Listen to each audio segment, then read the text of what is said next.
Good evening, everybody. I am happy to welcome all of you to be with us this evening to talk about our project. I hope this will be a very good evening and all of you enjoy listening and watching our demonstration.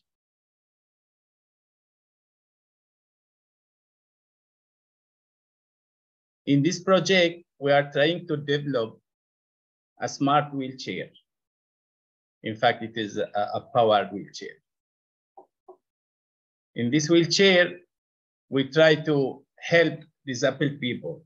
We try to help a huge category of the society. The aim that we can make them involved in the society and play their role in the lives.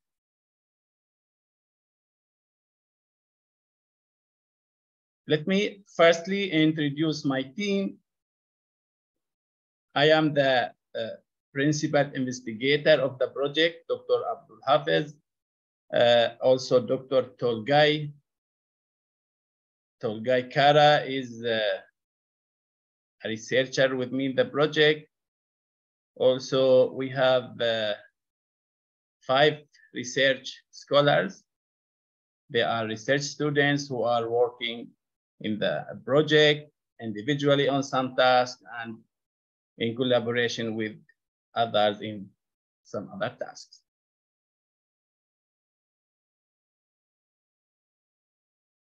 I will introduce you some points about the aims and objectives of the project, and then we'll let my team to talk about their task and their achievement during the last 3 years. In our presentation today, each of our team member will present about one task, will present one achievement. We will happy to announce that and how it will be useful to the society and to the users of the wheelchair.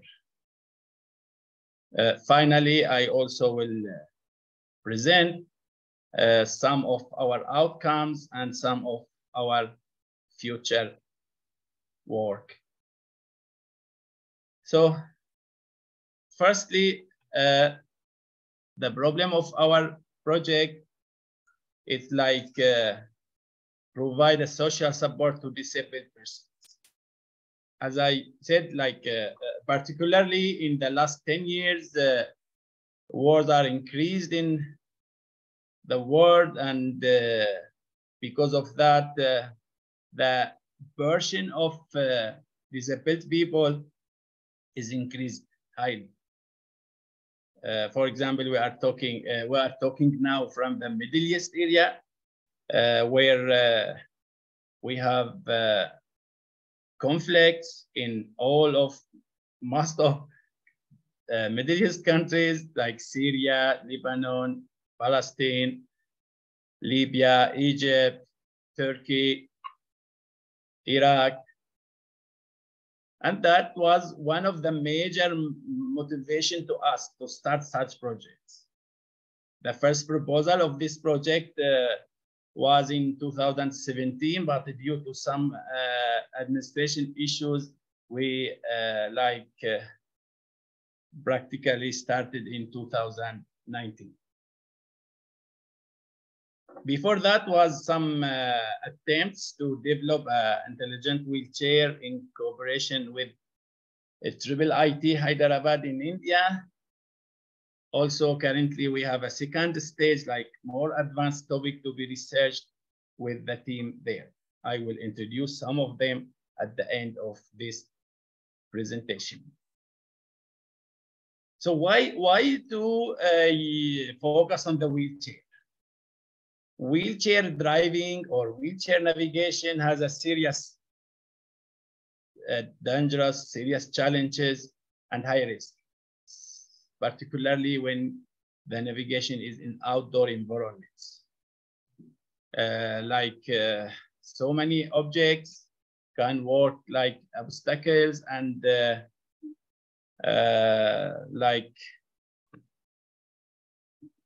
be the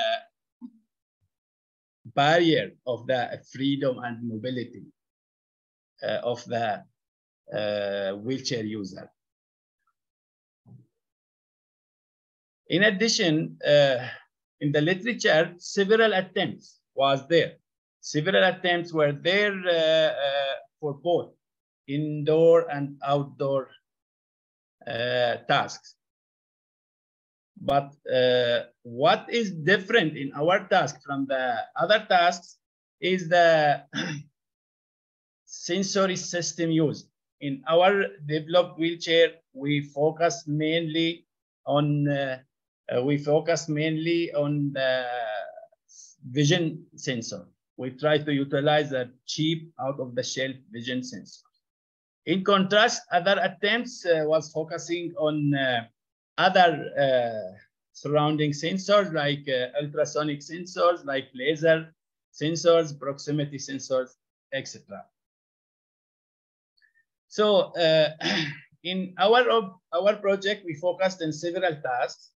So all of them mainly concentrate on like navigation and obstacle avoidance.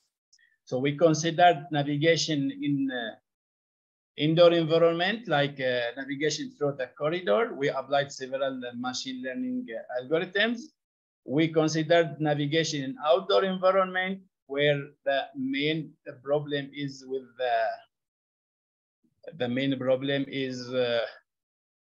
with the obstacles that may face. In addition, again, we also focused on the sidewalk following, like in several tasks, the user of the wheelchair need to drive attentionally along a walk side, like using some platforms, or as we can see here in the picture. So we thought about automating this. We thought about automating this task.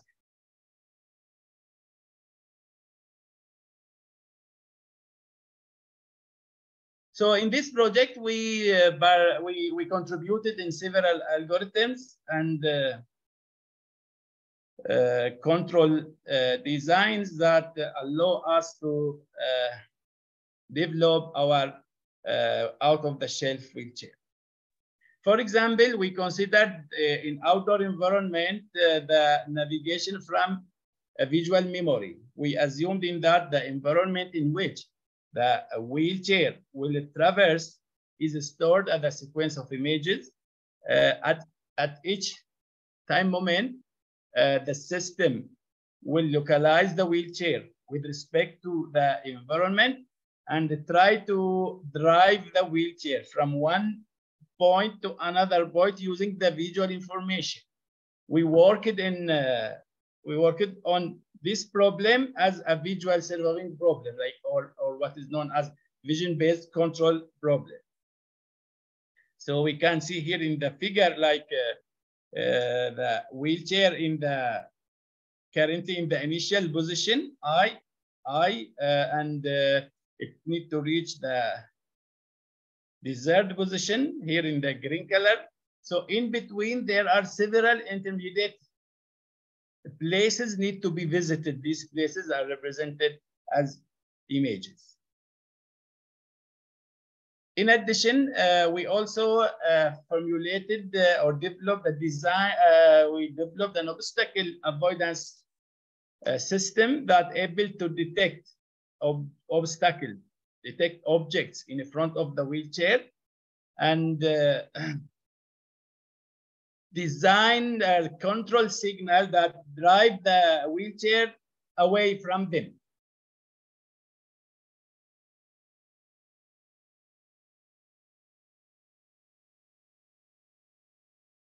As I mentioned in the beginning, I would like to emphasize again the main advantages of our project, that it uses only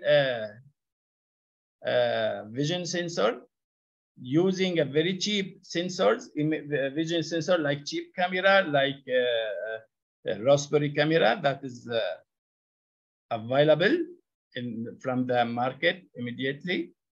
This will reduce the cost of the total system when it is transferred to industry for market. Of course, the cost of using such Raspberry camera or Raspberry computer comparing to use sensors like LiDAR or RGB camera is highly comparable. In this acknowledgement, I would like to thank our funders.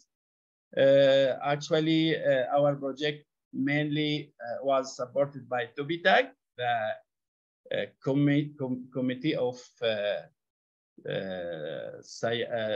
Scientific Research and Technology in Turkey. Also, the project in part was supported by CARA Syria program. CARA is the Council for Academic at Risk. In addition, we have a lot of support from our university, Hasan Kalyoncu University. Now I will let you with our other team members, and so they will start introducing their work individually. Hello, my name is Yahya Tawil.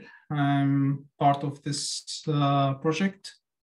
I would like first to introduce the prototype of the wheelchair that we used during the experiments of this project. First of all, if we want to explain the overall components of the software and hardware in a simple diagram, then it would be like something like this. Because as mentioned by Dr. Abdelhafiz, one of the main advantages of our proposals is to be cost efficient and use single camera. So you will not see too much sensors because we mainly use single camera, which will take the input from the surrounding environment to the single onboard computer, which is the Raspberry Pi. And beside the code running on the Raspberry Pi, including machine learning and other computer vision stuffs. And then after processing, we produce the commands to the motor controller, which will control the motors of the wheelchair.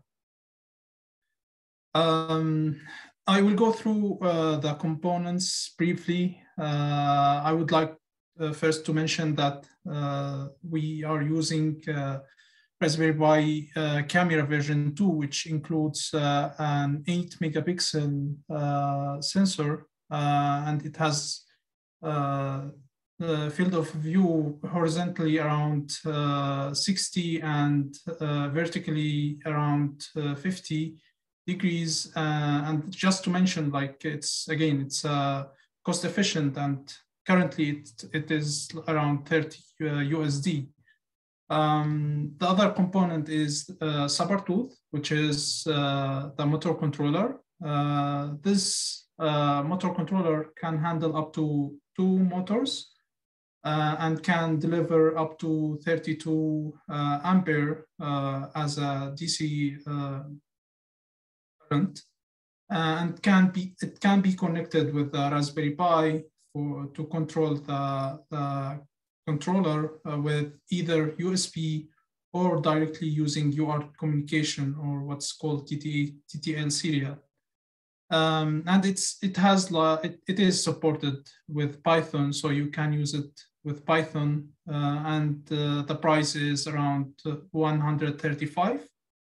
Also, I would like to mention that in a part of our project, we tried to compare the performance of one of the models on both the Raspberry Pi SPC and the Jetson Nano, which is from NVIDIA. And I just want to mention that the main difference between Jetson Nano and Raspberry Pi is that Raspberry Pi lakes the GPU, and Jetson Nano include a GPU unit, which is very important in the machine learning and deep learning.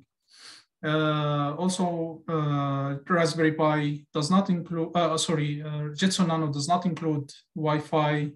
By default, you need to add it as a standalone USB dongle, or either you need to install a Wi-Fi card to it. Also, for the software part, regarding the deep learning frameworks we used, part of the project used PyTorch, and another part used TensorFlow, and both of them are end-to-end frameworks for deep learning. But TensorFlow is developed as known by Google, and PyTorch is developed by Facebook.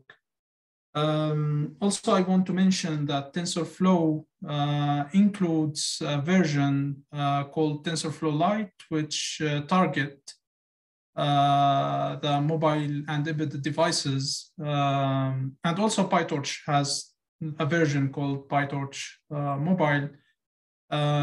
Such versions usually provide an optimization for the models in order to be efficient for embedded devices, meaning it should be a smaller size than the usual and ordinary versions of TensorFlow and PyTorch, and the interference time should be faster than usual.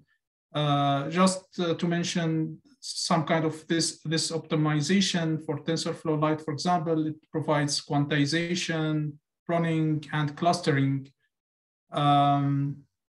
which will produce a model that has lightweight, and also this will make the interference time faster, which is quite important in embedded devices.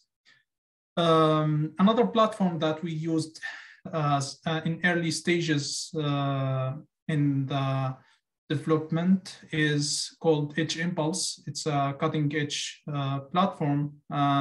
It recently was announced to public around, I think, 2020 or 2021. And this platform gives the user a lot of tools that make you easily develop and test your ideas for embedded machine learning, or what's called in academia sometimes tiny machine learning or tiny ML.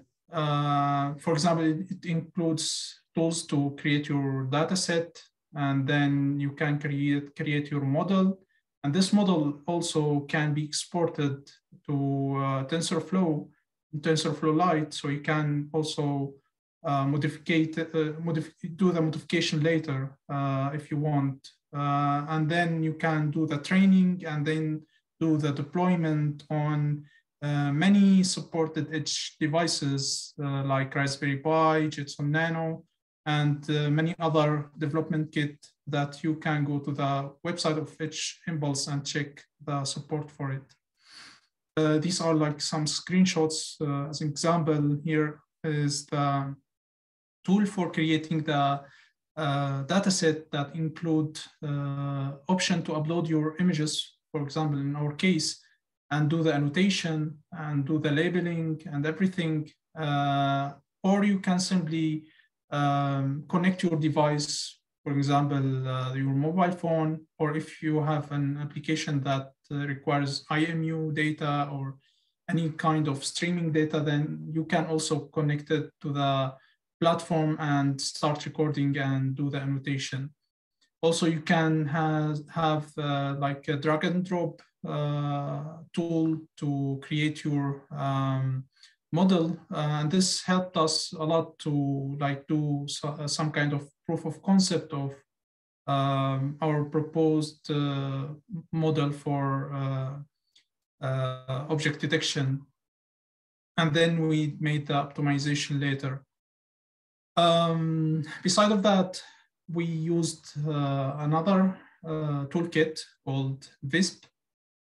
This toolkit is mainly developed with C++. It's open source, and it targets visual servoing application. We will talk later about visual servoing, but it's like a kind of doing the control using only images. So this tool targeting this specific thing and provide all necessary modules as libraries, so you can call these libraries and APIs and build your application. And the nice thing about Visp that it can be integrated with other packages like OpenCV, which is quite important for any application has computer vision.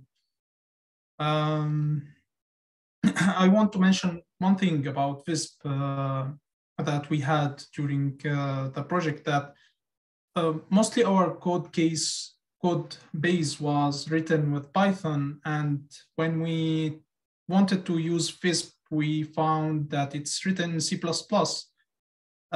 So we had two options: either to rewrite the code, our code base, and port it from Python to C++, which is a time-consuming thing, or either we need to find a way to integrate both of them.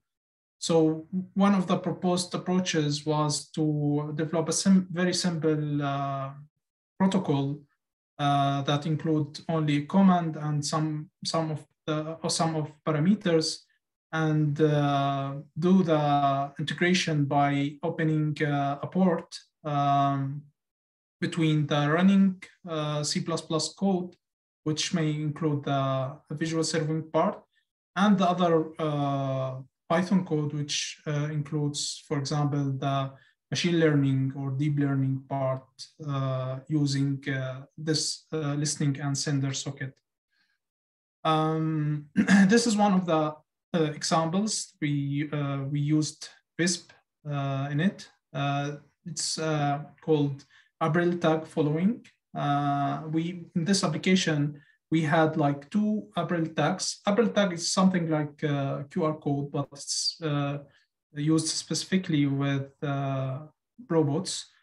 And the mission was to move from tag 1 to tag 2 using like some kind of threshold based on the detected size of the tag. When it's beyond some threshold, it goes to another smaller tag.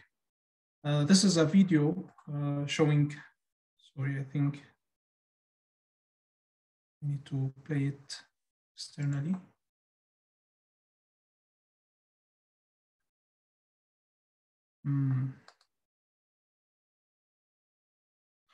Just 1 second.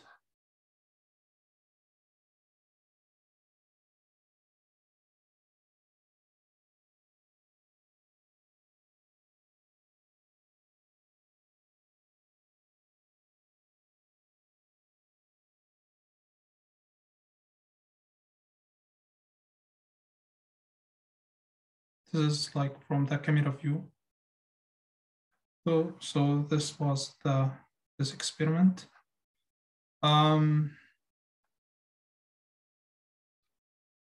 Okay, now I will move to the part I worked on, which is obstacle detection and avoidance. In this part, I will start by defining the problem of the problem statement. In our case, we want a solution that can detect the obstacles and avoid them autonomously without an interaction with the user.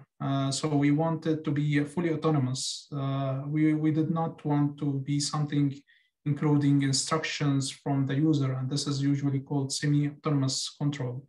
So our target was to design a fully autonomous design obstacle detection and avoidance. The other target was to keep the price as low as possible. And that's why we did not prefer to use leaders or other depth sensors to not, in order to not increase the price. And also we wanted to keep it efficient and robust. So reducing the cost sometimes make the system unreliable. So we tried to make it robust enough. So the contribution mainly was use deep learning for robust obstacle detection. And it's vision only without using any depth sensor and using 2D information only, and to be low cost by using only Raspberry Pi along with Raspberry Pi camera. So the proposed system can be explained by this diagram. We have the Raspberry Pi, which will capture images, and then these images will be passed to the deep learning model that we will talk about it later. This deep learning model will detect the obstacle and its class, and then check the position of this obstacle. Is it inside the area of interest or not? If it's not, then we don't care about this obstacle. The wheelchair will keep going with a straight line. And if it's yes, then we define a feature point of this obstacle, and we pass it to the control law, the vision-based control law, in order to make the avoidance.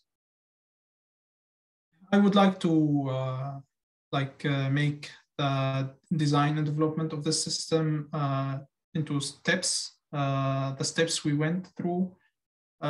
First of all, we went through a study, and using this study, we selected the deep learning model we want to use. And then we found the need to make a data set. In our case, as we are using Sidewalk, the environment was Sidewalks only. So we created a data set, and then we fine-tuned the model using our created data set. And then we did the control law design. And finally, we made some experiments on a real powered wheelchair. So first of all, I just want to mention why to use deep learning, not to use classical computer vision. Usually, classical computer vision requires a person with too much experience, an experience that make him qualified to select feature extracted from the image in order to make the algorithm, what kind of algorithm he is using in order to make the system efficient. And usually these approaches are very sensitive and requires a lot of preconditions in the environment. And recently the deep learning had a performance better than computer vision, classical computer vision, especially that the deep learning model can train itself to find the most optimal feature points to solve the problem. So this is why we chose deep learning. And of course, we went through a study of some techniques that included classical computer vision, like using some thresholding and homography. But finally, we found that it has many preconditions. And for example, for homography, we could not make it run for a single camera, and it was proved why it cannot be work with single camera. It requires 2 cameras. That's why we decided to switch to deep learning option. Now we will talk about selecting the deep learning model. We searched for a model that is light enough in order to work probably on Raspberry Pi, which is by the end, it's an embedded device, meaning it has not the capabilities of ordinary PC. So we selected MobileNet version 2 SSD, which is a combination between MobileNet version 2 as the classification, well-known classification deep learning model to extract the picture points, and then passing them to the SSD, which is also quite known in the literature, standing for single shot multi-box detector. And this this architecture was known as the speed. So by combining both of them, we had a light architecture that can run on Raspberry Pi efficiently. We found like a gap for our case. In our case, again, we want to make the wheelchair running on sidewalks and detect the obstacles. So we first of all, we searched for a data set for sidewalks. There was indeed some, like only 2 data sets, but unfortunately there was not public and accessible. Or the other data sets, which were mostly created for autonomous vehicles, they were for street view, and only like one of them includes sidewalks, but there were very few images. So we decided to make our data set, and in this data set, there was 1,400 images, and the classes were 9 classes: traffic sign, trunk for trees and needles, trash can, potholes, potted plant, person, fire hydrant, fence, and rock. And we used a ratio of 90:10 for training and verification. These are samples of our created data set, and we made this data set public. These are some samples showing the annotated objects, and we used bounding boxes for annotation. Also, we included 4 types of data augmentation, because in the outdoor environment, you may have like different conditions for lighting, for example. Also, the data set was, for example, collected using mobile phone, which is a high definition camera by the end. And Raspberry Pi has less resolution. So for example, we made like augmentation for quality also in order to increase the accuracy of the model. We selected MobileNet version 2 SSD, which was pre-trained with the Cuckoo dataset with 80 classes. So we used transfer learning in order to make the model only with 9 classes. And we trained it, we did the transfer learning with our created dataset. And we achieved 61 MAB accuracy, which is a quite known metric for object detection. And it was enough. Enough in our case, especially that we want to detect the obstacle. We don't really care about the category.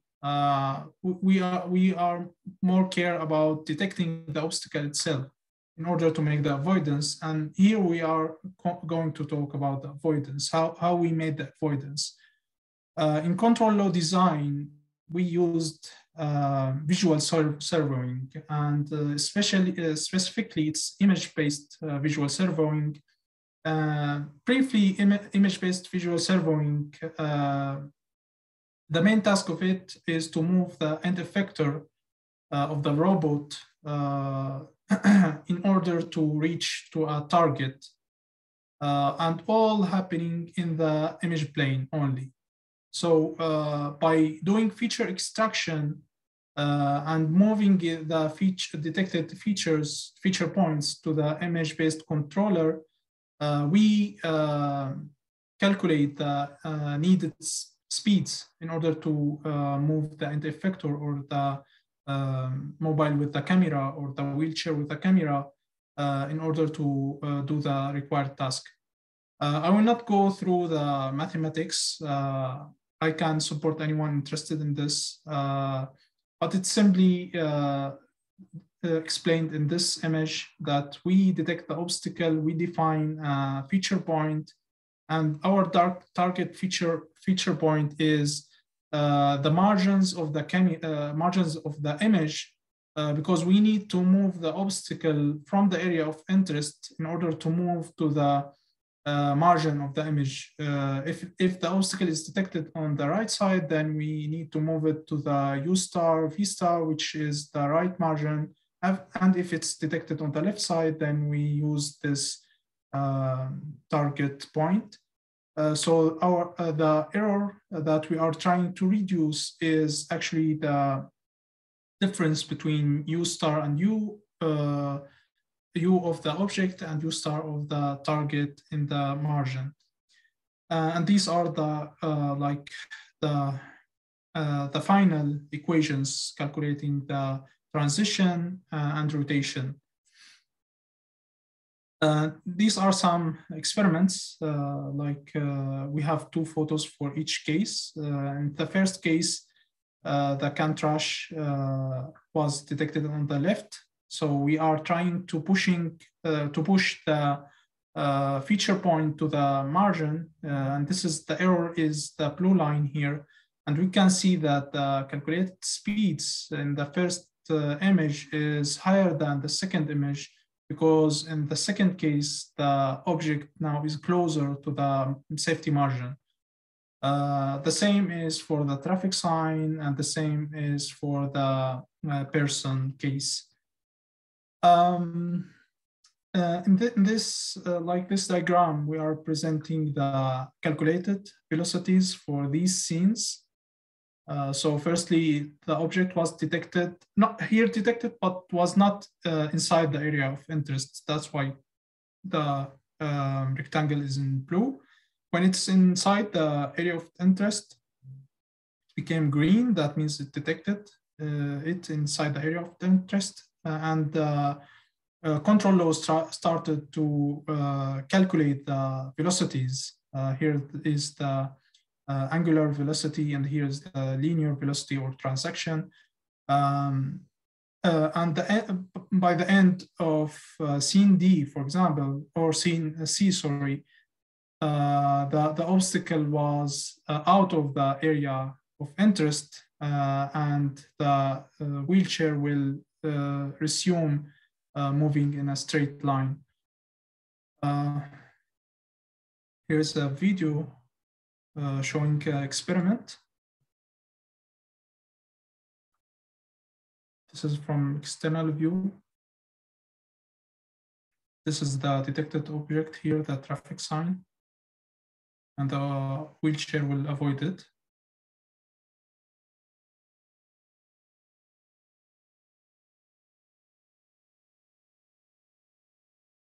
I'm sorry, I don't know why it's slow. Yeah.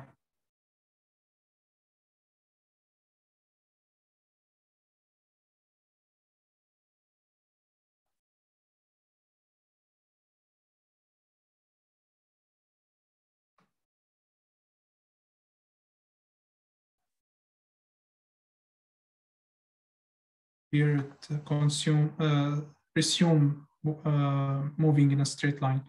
Let me skip the video because I don't know, it's slow. So let me end my session by doing this conclusions and discussions. In advance, maybe I think some of you will say, so what after doing the avoidance? Actually, this is one of the limitations. We was focusing on only doing the avoidance without path correction. And this is something that like tagged as a future research for this part. So we can integrate path correction after doing the navigation. We only care about doing the obstacle detection and avoidance autonomously without the interaction from user. I would like to say that our system also is expandable, meaning there is nothing prevent us from deploying the same system for backward movement. So you can apply the same system for in front of the wheelchair and the backside of the wheelchair. Regarding the multiple obstacles avoidance, actually, if the obstacles, if we detected multiple obstacles on one side, then we can select one obstacle. It's called main obstacle, the closest one to the center of the image and to the camera. And if we avoid it, then we avoid the other obstacles. But if the obstacles are in the left side and right side, then this is another limitation we will work on. We need to apply another algorithm to do the avoidance. And also maybe we can integrate other parts that other colleagues worked on. For example, visual place recognition. My colleague Ammar worked on visual place recognition, and it's worth to integrate it with the obstacle avoidance, for example. That's why I will let my colleague Ammar presenting his part. So please take control, Ammar. Yes, sure. Thank you. Hello, everybody.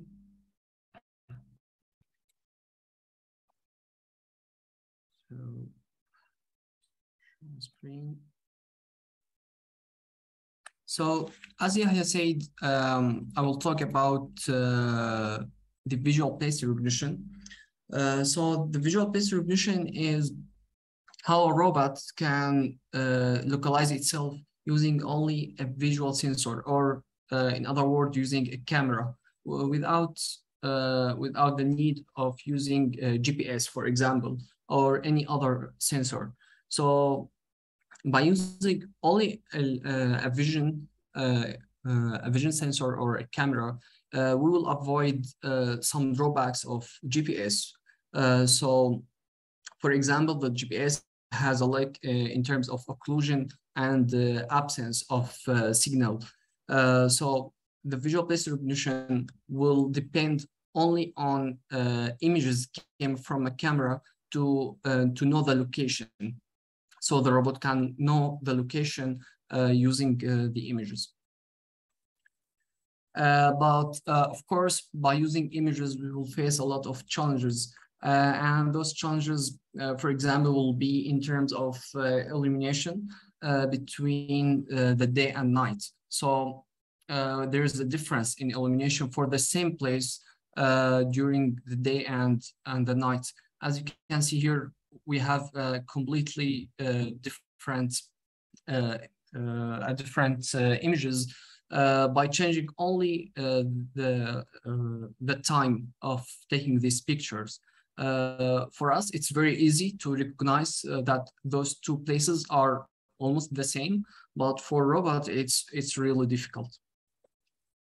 And also the other thing is the changes during the year. So we have changes during the day and we have changes during the year between different seasons. For example, you can see here we have the same place, but pictures took in two different seasons, in summer and winter, and they have severe changes.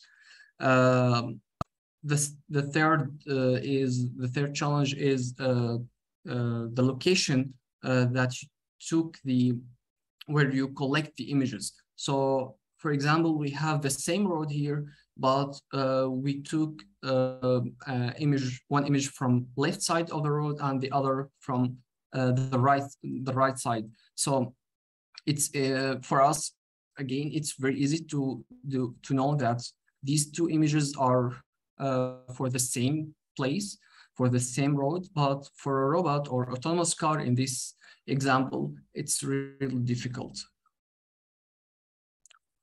So how visual place recognition work?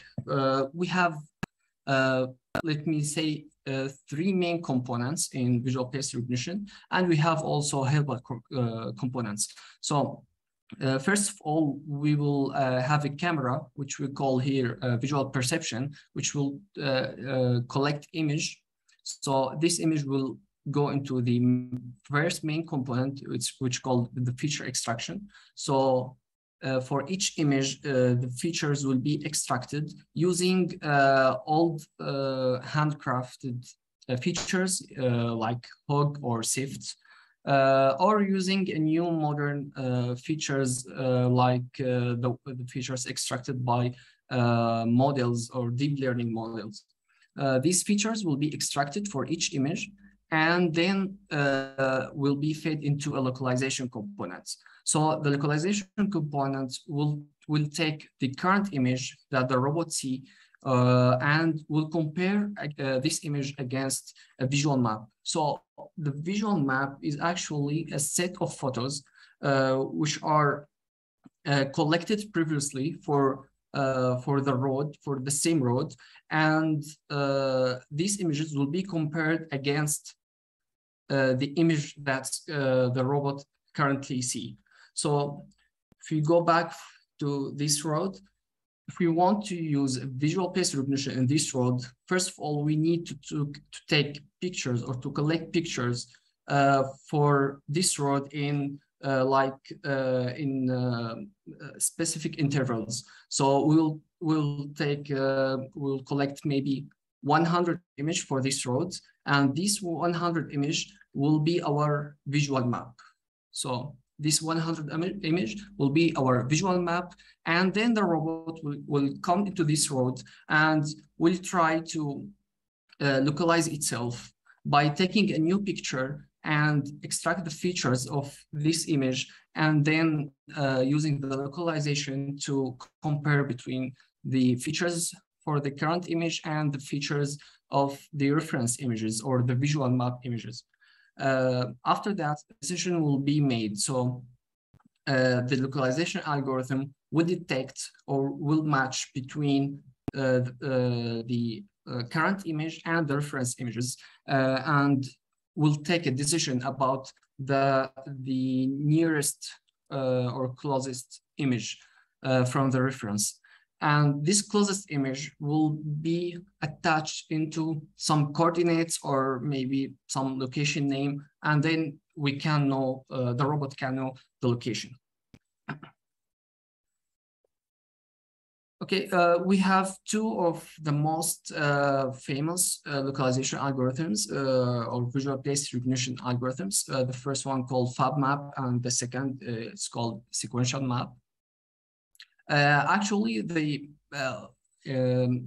for example, the sequential, the SEQ-SLAM or the sequential SLAM, as you can see here, will compare or match between the images, between the template images, which we called the visual map, and the current images that came from the robots, from the live stream, let me say.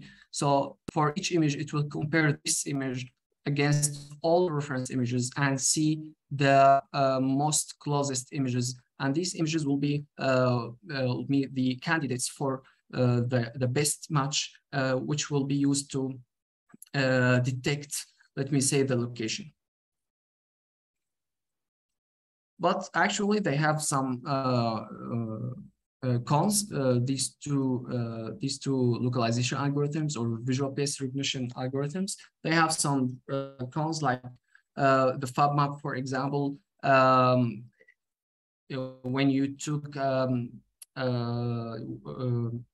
collect images for a very long road, it will not behave correctly. And also for sequential SLAM, because it doesn't use the feature extraction component, then it will lag when there's a big difference between the reference images and current images in terms of illumination, for example, because the pixels of the images will differentiate like highly differentiate. So we have introduced a new approach to make the visual place recognition task. As you can see here, we have reference images collected from some data sets, and we have test images. These two images will be will extract the features of these images using a deep learning model like ResNet, for example. ResNet model is a very famous one. And by extracting a feature for that, then we will encode these features. And we mean by that, we will decrease the dimensionality of the features because they have a high dimension, and we will decrease these dimensions, and also we will convert these features into a more robust features. After that, we will have the dynamic time warping algorithm. This algorithm will take on the first side, will take the test image that will come from a robot, and the other side will take the reference images, and the reference images will be matched against the test images to see the most closest image from the reference images. So for example, the first image here, the most close one from the reference image is this image. For example, this image here, the test image here, the most closest reference image from is this one, which is here. So at the end, we will have a path of the most closest images, and a path of best matches, let me say. And this is how the dynamic time warping dynamic time warping is responsible of finding the best matches. So, for example, one of the experiments that we conducted is we used the Garden Point dataset. Garden Point dataset has 3 main sequences. So we used these two ones. The first one called day left and the second called night right. So the first one was collected, the day left was collected during the day and from the left side of this road. The second one, the night right, was collected during the night and on the right side of the same road. So we have change in illumination, and at the same time we have change in location of data collection or image collection. Yeah, so we compare our work using dynamic time warping against a very famous classifier which is called SVM, and as you can see here, from these results we used the AUC, which is the area under curve, to compare between using dynamic time warping and against using the SVM. And you can see that our results has double precision or double value against the SVM, which even this use case is very challenging in terms in the visual place recognition. So that's it about visual place recognition, and I will let my colleague Ismail to talk about his work. Thank you very much. Thank you, Ammar. Can you hear me? Yes, we can. I hope you can see my screen now. So, hello everyone, my name is Yes. Ismail. I am a master degree student at Gaziantep University and a member of this team. In my part, I will talk about what I have done during this project. Mainly, I have done two main navigation tasks, let me say. One of them is the corridor following task, and the other one is the sidewalk following task. To start with the corridor following, our main task was to navigate the wheelchair through a narrow way, like corridor, and without colliding with the side walls. And I would like to mention and emphasize more on the idea that we are only using one vision sensor, which is the Raspberry Pi camera. So we were able to do that using deep learning and image processing algorithm that in the case of image processing, it helps us in taking the visual features, the geometric features of the image of the data set. And for the deep learning model, we created a model and trained it and do our testing on it. For geometric features, I meant that in every image in the corridor, we are taking something called vanishing points and vanishing lines of the image, which are, as seen in the figure, it's showing that in the yellow circle, it's the vanishing point is the most far point that anyone can see at the end of the corridor, and it should be in the middle of the corridor. And the vanishing line is the line between the middle of the corridor and that point. And in addition to that, we take something called the theta here, which is the angle between the medial line and the vanishing line. In the deep learning side, we chose something called Gaussian process, which is a supervised machine learning algorithm that we can do regression and classification tasks with it. It uses both mean and covariance like aspects to get the best estimation of the model. And while, as I mentioned, we trained our model from the scratch. We get our training images and collected them from other papers, or we took them manually. After that, the second step was to get the geometric features of those images, which are the vanishing point and vanishing lines and thetas. After that, using a control law that my colleague here talked about, we were able to extract from each image velocity, an angular velocity correspond to that image.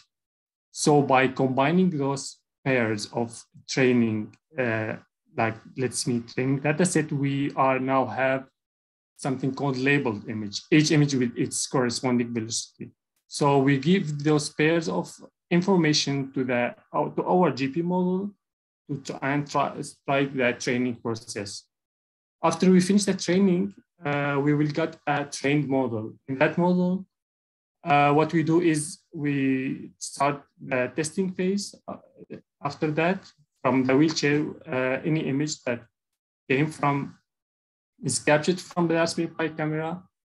We get its feature. We also get some feature extraction here from each input image from the Raspberry Pi camera. We give it to the trained GP model that we have just trained, and the output is the velocity, the angular velocity, especially that will help and let the wheelchair to drive left or right, basically. We will have to output values of the velocity, which because it's angular velocity and either left or right, and we are giving directly the transition velocity to go straight. And here I have a demo for our work, like here in the first video. It's showing how the wheelchair is navigating through the corridor. When we give it the order to start, it just try to go, like it's aimed to go just in the middle of the corridor, not colliding with the walls. And here's the camera from the Raspberry Pi camera, the vision. as you can see, it tries to go navigate just in the middle of the corridor.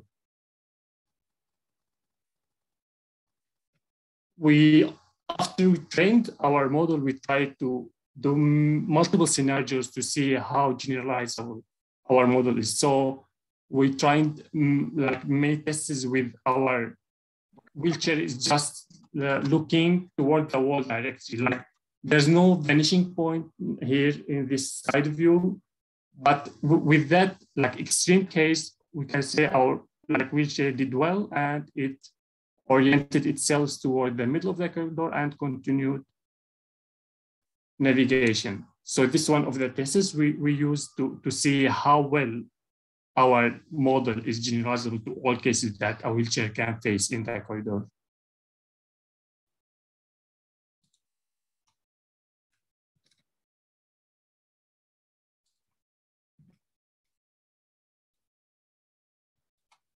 That was about the corridor following in overview. The second thing was to do sidewalk following, because the main task here is to help the disabled people who also have, like, let's say, vision disabilities beside the normal disabilities, and help navigate through the sidewalk following. What we saw interesting about the sidewalk following here in our normal life is the tactile paving, that yellow line that almost every street has. And we took the advantage of that it's colored. It has different color than normal color, which is yellow. So from that, we said, why not doing a sidewalk following by following a special like color, or doing just basically doing color segmentation with that. So using OpenCV, we start doing color segmentation and to get that part of the image that has that special color, only the yellow color. After that, we try to get the lines of that area of colors. Because our target was to get the lines, the most extreme lines, right and left lines from that color, because these light and left color, most extreme line of that area would be our geometrical features that we talked about in the first of my speech. After that, when we got this geometrical features, we will follow the same process we did with the corridor following. For example, like after we get the geometric features, which are the two sidelines, let me say, we will insert them into a control law. That control law will give either velocities, the angular velocities needed for each law. We then will get these two like part of our mission. We have the image, and each image has its corresponding velocity. We will give them to a model, machine learning model, train that model, and test it in the environment. That's our next step. Right now, we are in the I am in the stage of getting the geometric feature of that lines, and the future plans would be the steps I talked about. So basically, I've been talking about the geometric features is like this. The current image is the image in the left, and the image in the right shows the exact features that we're looking for in each image of the tactile paving. And with that saying, that's almost everything I would like to say regarding my work. If you have any questions, we will be happy to answer with the help of Dr. Abdelhafiz. So I will give the stage to him.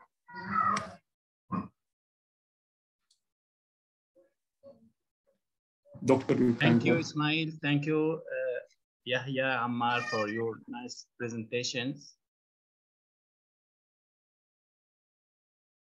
Currently, I will continue with you sharing about the outcomes of our projects.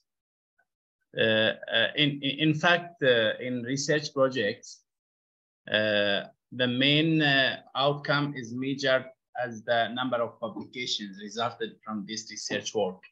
So here we can show list of publication like the corridor following and Gaussian process work in collaboration with Ammar Tillo, Osman Haj Ismail, Bakr Sarakbi, Peter Green. This work is submitted to the Journal of IEEE Transaction on Neural Systems and Rehabilitation Engineering. The work is currently under review, and we hope it got accepted. The work regarding the obstacle avoidance is submitted to the Assistive Technology Journal, Disability and Rehabilitation. It has been reviewed and returned with the major revision. The manuscript has been revised and resent for review again. It is now under review for the second round. Also, we have published in one of IEEE conferences a part of the obstacle detection and avoidance work, in addition also to the corridor following work in conferences like Innovation in Intelligent System and Applications and Signal Processing and Communication Application Conference. These two conferences, it is worth to mention that they are the two premier conferences in Turkey. So on the local level. Also, we published two journal publications about the visual localization and the visual place cognition work done by Ammar. They were also in collaboration with our colleague, Dr. Saed Al-Karale. He is also with us here. One of the early work on the wheelchair navigation was accepted by the IROS 2019. This is the major conference on robotics, one of the premier conferences on robotics. It is the International Conference on Intelligent Robot and System. For shortly, it is called IROS. Another work also in the signal processing and communication application work is published as a short paper about the corridor following. Now I will talk about industry transfer and future work.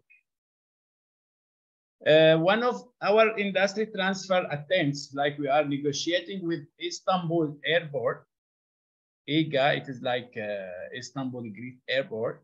We are negotiating with them to develop a wheelchair system for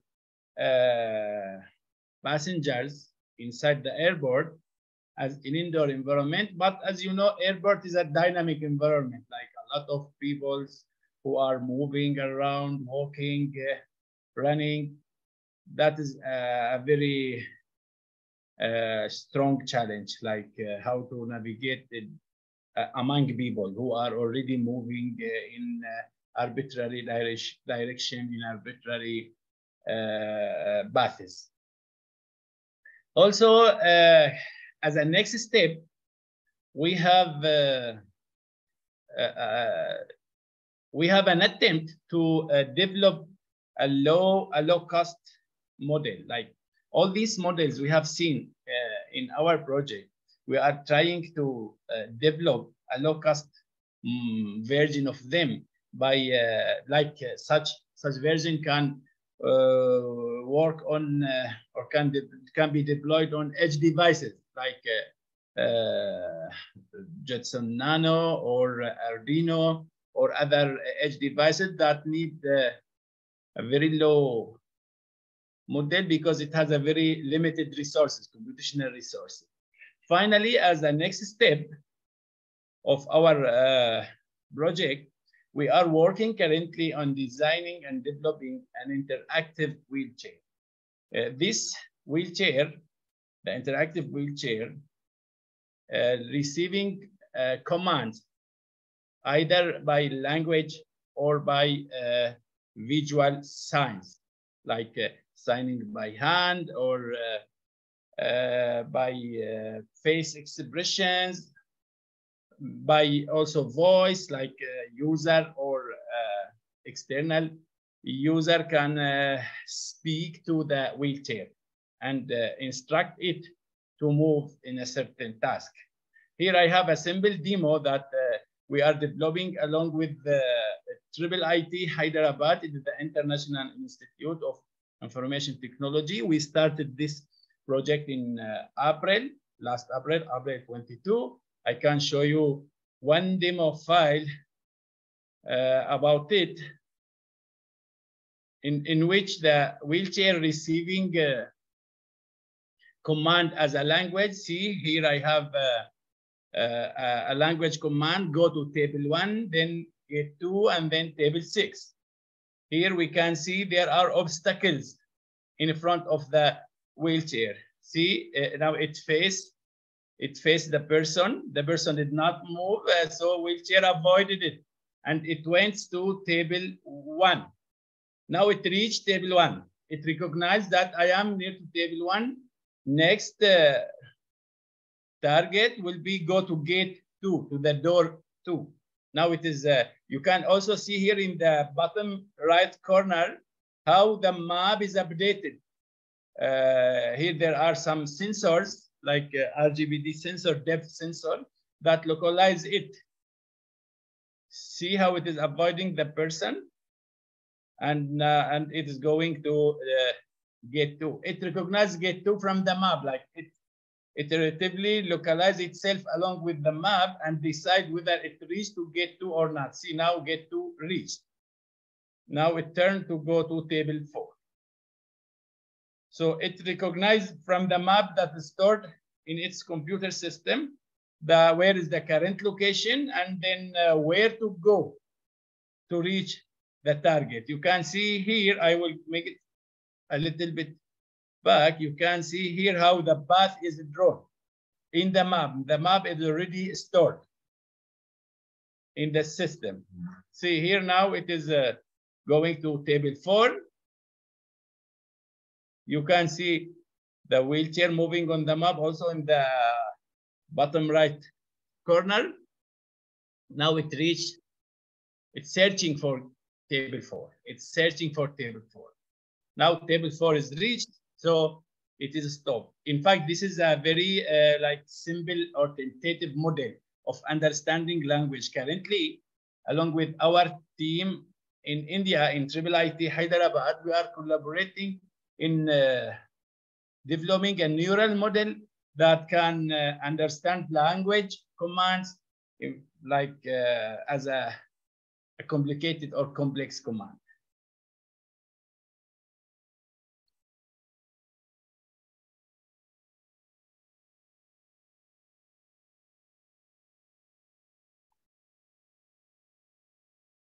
So going back to my presentation, at the end, before going to the questions and answer session, I would like to acknowledge again people who worked with us, who helped us, people who supported us. So like we received support mainly from TÜBİTAK.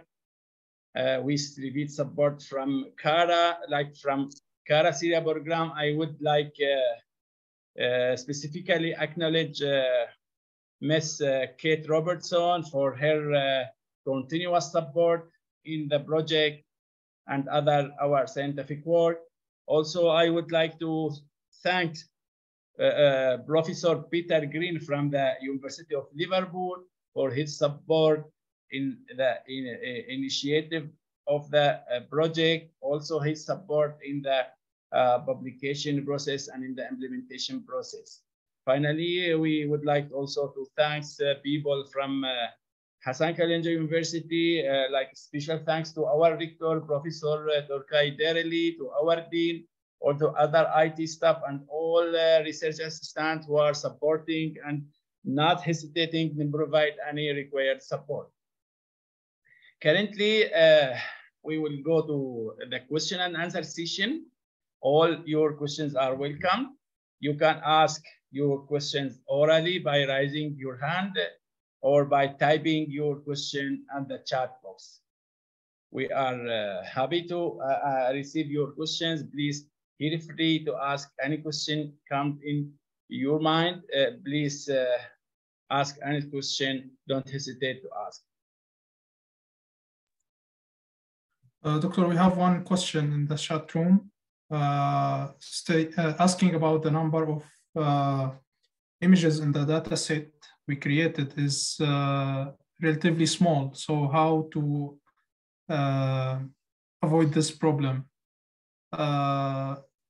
First of all, to answer this question verbally again for other people, first of all, it's 1,400 images, but it contains around 4,000 instances, because each image may contain multiple obstacles, not only one. Another topic that there are a technique called oversampling, and it was proposed for cases like our case, which include an imbalance data set. For some classes, the number of instances are small, so we do the oversampling. Another thing to mention, lastly, that some references stated and did some studies of the number of instances or images required to do object detection, and they estimated it between 150 to 500 images per class, and this is achieved in this data set. It is small, it's not big, but still like can do the job for our proposed system. Thank you. I want just to add a thing. Also, I think it's a transfer. It uses transfer learning, right? Exactly. So it's already, yeah. So it's already trained in a very, very big data set. So we only make fine tuning for it. Yeah, COCO dataset has indeed like thousands of images and 90 classes. So as Ammar mentioned, it's already like can do the classification well, and only transfer learning is enough.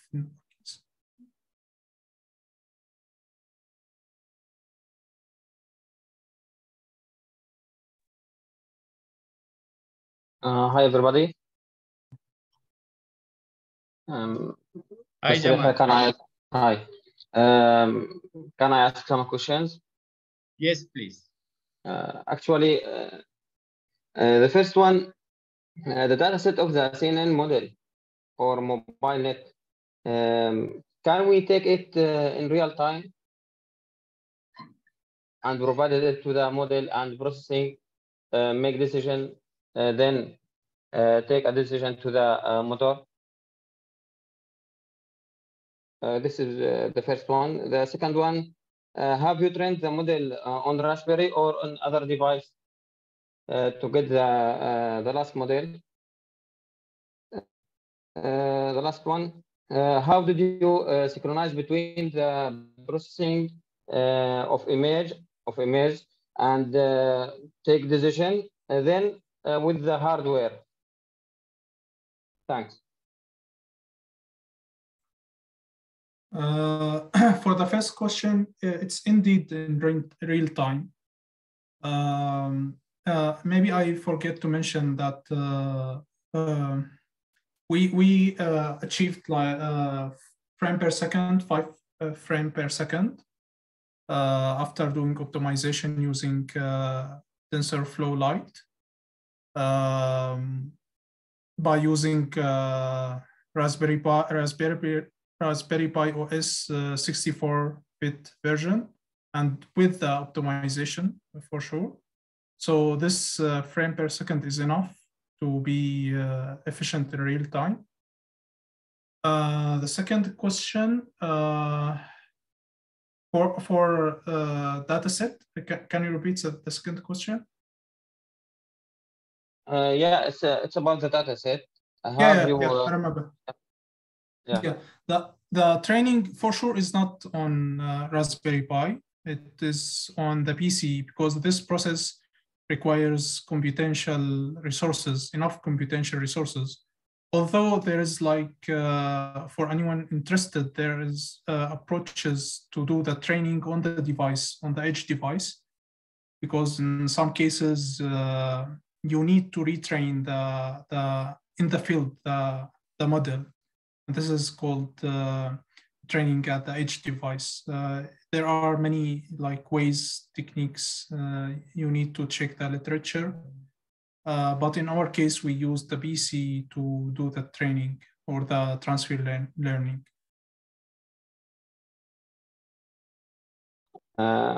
Above this point, how many frames did you get from the camera, and processing it, then give it to the model, then make a decision. This time, first of all, how many frames you get, and the second, how many time have you had the model spent to make a decision? I think it was like 30 frames per second for Raspberry Pi camera, but the overall speed of the system, including the processing detection, is 5 frames per second. And because there is like mechanical parts, and you need to make the wheelchair start moving. If you are asking about this part, it requires like 2 or 3 frames from the point where you detect the obstacle until you start really moving away the wheelchair from the obstacle. But in overall, again, the speed of the system is around 5 frames per second. If you use the optimized version of the MobileNet version 2 SSD, and you run it on Raspberry Pi OS 64-bit version. And other people reported even a faster frame per second, but the best number we got was 5 frames per second.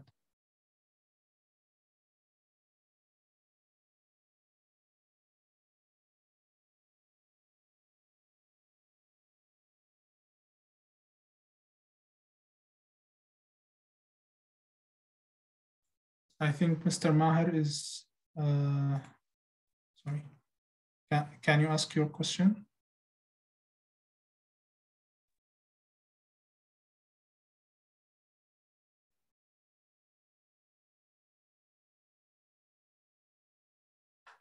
Mr. Maher, you can ask your question, please.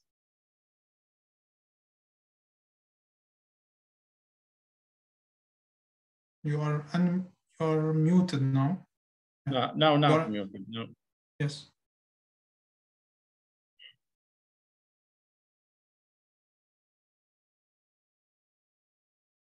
Yeah, we may go to another question.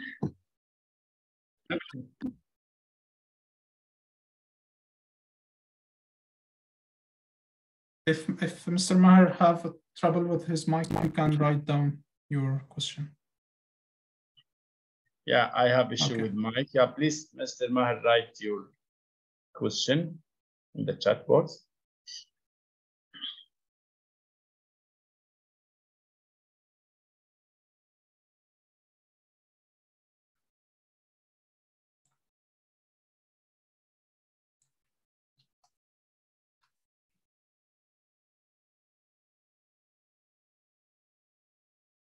Any other questions?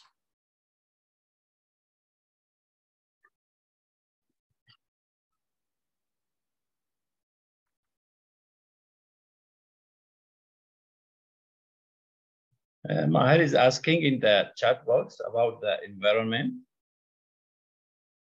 So you can write your question in Arabic language also. So we will take care about it.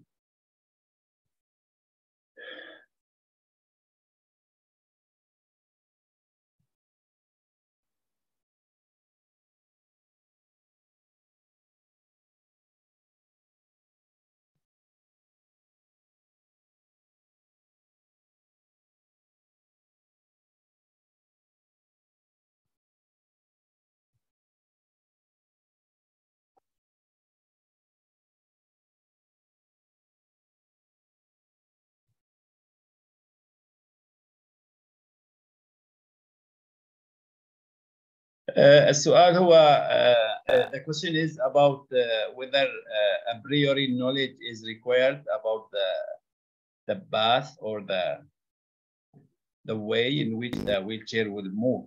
It depends on the algorithm itself or the task itself. If we are talking about training a controller to be able to survive or to navigate from one point to another point, in this case, we need to train the model how to select the suitable action from a given data, from a collected data. If we are talking about tasks like corridor following or sidewalk following, in this case, there is no training in advance.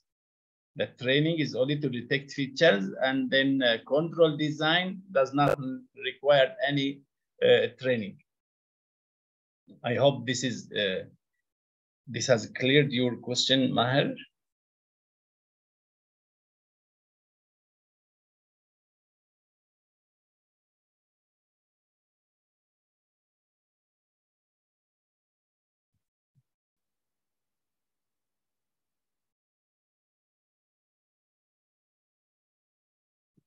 It depends on the task. Oh, we have a question from Fatima Az-Zahra.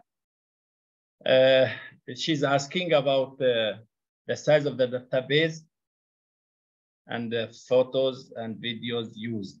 So actually, when we use learning transfer, we use thousands of images, like 1,000, 2,000, 5,000, up to 6,000 of images. And that's enough for learning transfer. As we know, learning transfer, like transfer the model from one domain to another model, like we train the model in a certain data, like objects, visual objects, and then we try to use the same model in, for example, place recognition. In this case, some common features, some common information will be used. We retrain the model using the new data in such a way that learn the new features from the new scene, and at the same time maintain the common feature from the previous scene on which that the model already ran. I hope, Fatima, this is clearing your question. Dr. Abdul, please, I have the internet of my has disconnected. The last answer about the frame is from 2 to 3 frames per second. Which question is this? I think Yahya can answer you. Yahya, yes. Yeah, yes, it's 5.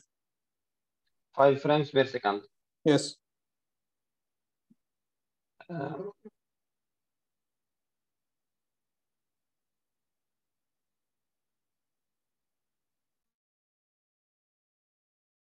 If Dr. Abdul Hafiz, can I ask another question about yes, Jamal. Yeah, please. About the PBR, how will the image take from the right and the left will combine together to get a classification? As we have seen, the chair has in the straight way, and then if it detect an object, it will go left or right. We use you have used just one camera. We as we see saw on the slides, you get the image from the left and image from the right, and you combine it in one image. Is it right? If I understood your question correctly, you are talking about the need for a visual place recognition for the wheelchair, whether because it is already moving in a straight line road or something like this. Is it the question? Yes. Actually, the place recognition or visual localization task is required for the navigation in the outdoor environment. Like when I introduced in the beginning of my talk, how the wheelchair can navigate from a certain place A to another certain place B in outdoor environment, not necessarily following a straight a sidewalk or a corridor. In that case, to be able to survive, it needs to localize itself at every moment. Where is it with respect to the visual memory? This task, this visual localization task, is achieved as a visual place recognition task. And that's why we researched on it and we try to deploy it to the system. I have another question from Ibrahim Al-Muhammad. What is the idea behind using Raspberry or such low performance devices, while as far as I know, there is more powerful embedded devices provided by NVIDIA, or even fully functional PCs at low cost and small size, which will make big improvement in the performance compared to the price. Actually, if we are comparing Raspberry with other embedded devices, Raspberry is the optimal solution, optimal selection. Like it has a good level of computational resources, but a little bit limited. We also compare the price.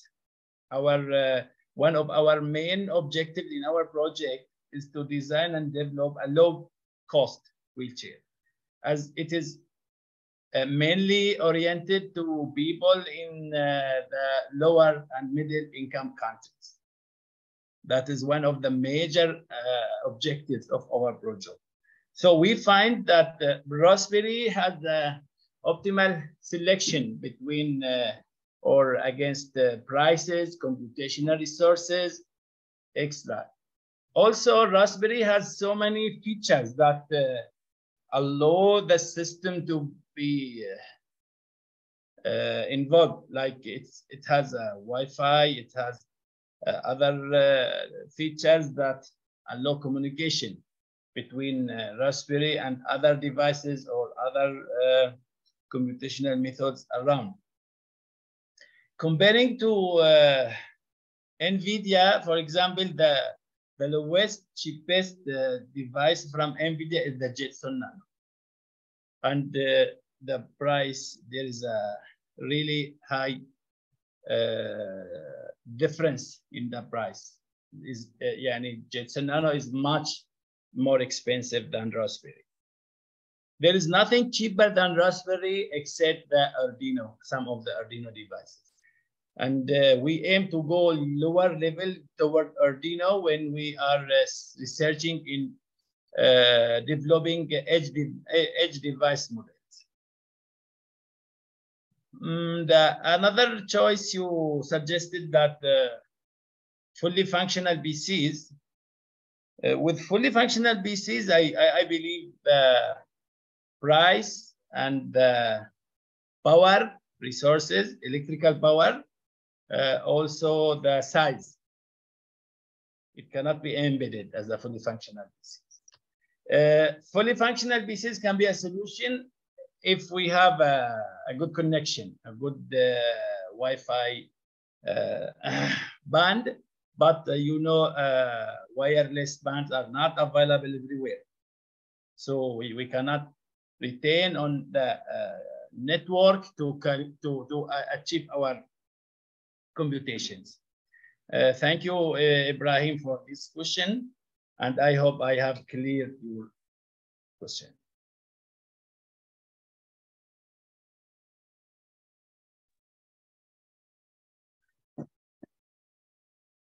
So do we have any more questions? Yeah, kindly let us have.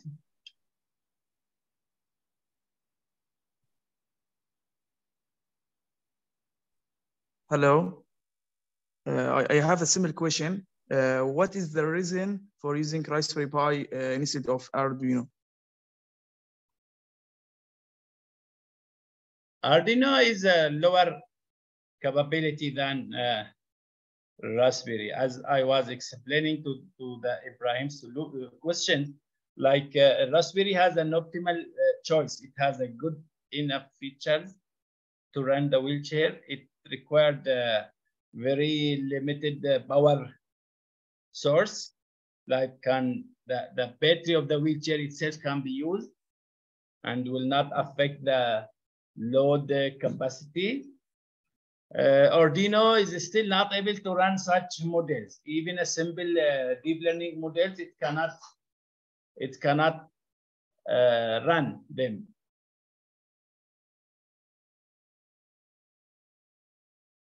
Yeah, I hope it is clear.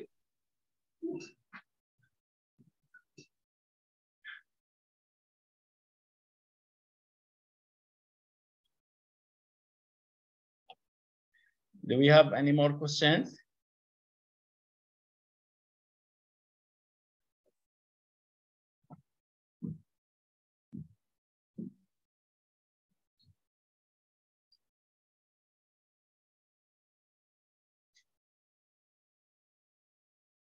So I see one hand is raised. I'm not sure.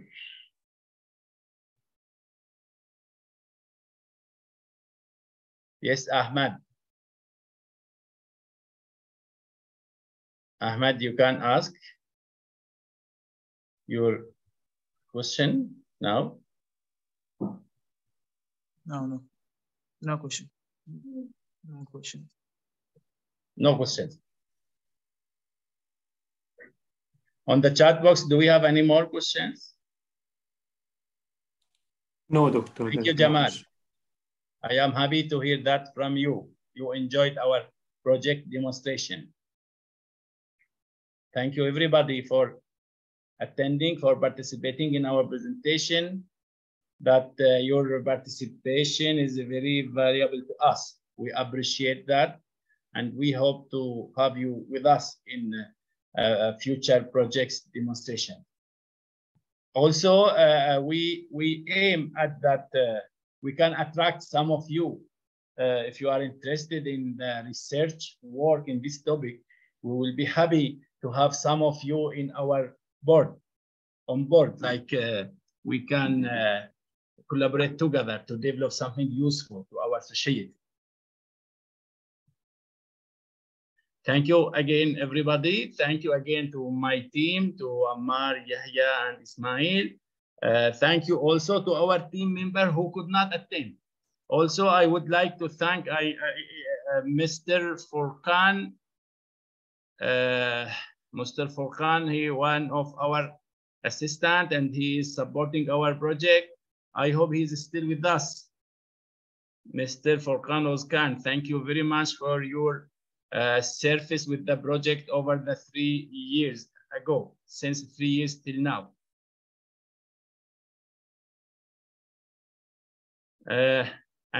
Thank you, everybody, and hope you have enjoyed, and let us meet in a future event.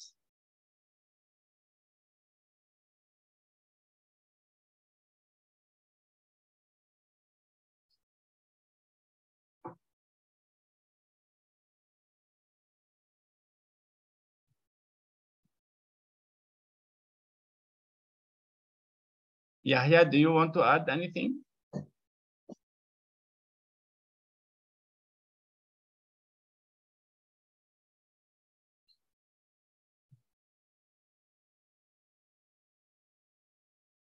Doctor, last thing I want from your team.